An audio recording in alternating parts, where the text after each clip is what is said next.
क्या आप अपने जीवन में उस जगह पर पहुंच गए हैं जहां सब कुछ सीमित और संकुचित लगने लगा है? ऐसा लगता है कि आपकी क्षमताएं और अवसर सीमित हैं और आप आगे बढ़ने के लिए रास्ता नहीं देख पा रहे हैं। क्या दूसरों के लिए प्रार्थना करते समय आपको अपनी प्रार्थनाओं में शक्ति और प्रभाव की कमी महसूस होती है? अगर हाँ, तो आप अकेले नहीं हैं। हम इस यात्रा में आपके साथ हैं, जहां हम मिलकर सीखेंगे कि कैसे प्रभु के प्रति विश्वास रखते हुए दूसरों के लिए मध्यस्थता करने से आपके क्षेत्र कैसे विस्तृत होते हैं और आपकी सीमाएं कैसे बढ़ती हैं।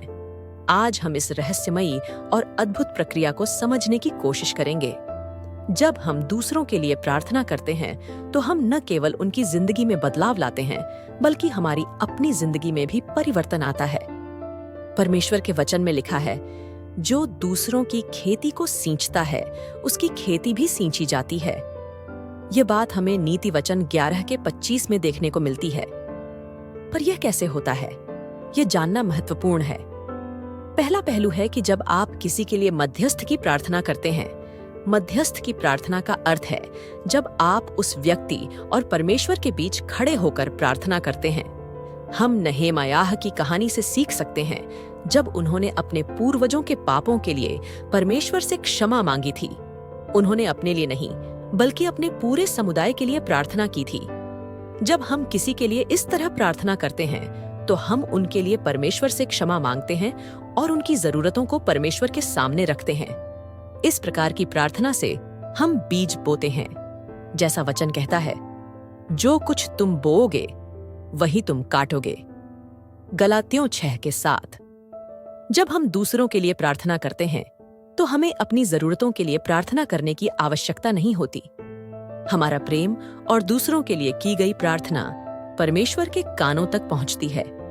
जब आप अय्यूब की कहानी को देखते हैं तो पाते हैं कि जब अय्यूब ने अपने दोस्तों के लिए प्रार्थना की तो परमेश्वर ने उसके दुखों को हर लिया और उसे दोगुनी आशीर्वाद दी। अय्यूब 42:10। जब हम दूसरों के लिए प्रार्थना करते हैं तो हमारी जरूरतें भी परमेश्वर द्वारा बिना बोले पूरी हो जाती हैं। यह प्रक्रिया अद्भुत है और यह हमें एक महान सबक सिखाती है कि दूसरों के लिए प्रार्थना करना कितना शक्तिशाली हो सकता है। अब मैं आपको दूसरी महत्वपूर्ण बात बताने जा रही हूँ। जब आप दूसरों के लिए मध्यस्थता करते हैं तो परमेश्वर आपके जीवन में अपने रहस्यों को प्रकट करना शुरू कर देते हैं। परमेश्वर उन पर विश्वास करते हैं जो थोड़े में विश्वास योग्य होते हैं। यह एक महान सच्चाई है कि जब हम किसी के लिए प्रार्थना करते हैं और उनमें विश्वास योग्यता दिखाते हैं तो परमेश्वर हमें अपने राज्य प्रकट करते हैं। अब्राहम की कहानी को देखें। जब परमेश्वर ने सदोम और गमोरा को नष्ट करने का निश्चय किया तो उन्होंने अपने दोस्त अब्राहम को यह बात बताई। अब्राहम ने उन शहरों के लिए प्रार्थना की और परमेश्वर से विनती की कि वे उन शहरों को नष्ट न करें। अब्राहम का दिल दूसरों के लिए प्रेम से भरा था और इसलिए परमेश्वर ने उसे अपने रहस्यों में भागीदार बनाया। उत्पत्ति 18:17-19। अब्राहम ने न केवल अपने लिए बल्कि पूरी एक सिटी के लिए प्रार्थना की। इस प्रक्रिया में वह परमेश्वर के मंसूबों को समझने में सक्षम हुआ। जब आप दूसरों के लिए प्रार्थना करते हैं तो आप परमेश्वर के दिल की बातों को जानने के योग्य बन जाते हैं। प्रभु हमारी सीमाओं को बढ़ाते हैं जब हम दूसरों के लिए प्रार्थना करते हैं। हमें अपने लिए नहीं, बल्कि एक बड़े उद्देश्य के लिए प्रार्थना करने का मौका मिलता है। जब हम इस प्रक्रिया को समझते हैं तो हम समझते हैं कि हमारा काम केवल व्यक्तिगत जरूरतों तक सीमित नहीं है, बल्कि यह पूरी एक सिटी, एक समाज के लिए हो सकता है। दोस्तों, जब हम दूसरों के लिए प्रार्थना करते हैं तो यह हमारे जीवन में एक नई ऊर्जा और सामर्थ्य लाती है। यह न केवल हमारे जीवन को बदलता है, बल्कि हमारे आसपास के लोगों के जीवन में भी बड़ा परिवर्तन लाता है। जब हम दूसरों के लिए प्रार्थना करते हैं, हम न केवल उनकी मदद करते हैं, बल्कि हमारे अपने जीवन में भी एक परिवर्तन होता है। प्रभु यीशु मसीह ने कहा कि हमें एक दूसरे के लिए प्यार और समर्थन में खड़े रहना चाहिए। जब हम अपने दिल को दूसरों की पीड़ा और खुशी के प्रति खोलते हैं तो परमेश्वर हमारे लिए भी दरवाजे खोलते हैं। परमेश्वर आपकी सीमाओं को बढ़ा देता है, आपकी क्षमताओं को बढ़ा देता है। आपने देखा होगा कि नीति वचन 18:31 में लिखा है कि यहोवा की अपनी योजना और समझ केवल उन्हीं के लिए है जो उन्हें भय मानते हैं।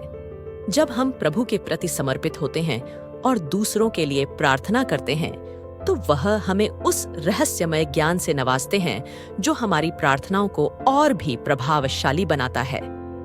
अब्राहम की कहानी हमें यह सिखाती है कि कैसे वह सदोम और गमोरा के लिए मध्यस्थता करते हुए उस क्षेत्र के लिए प्रार्थना कर रहे थे।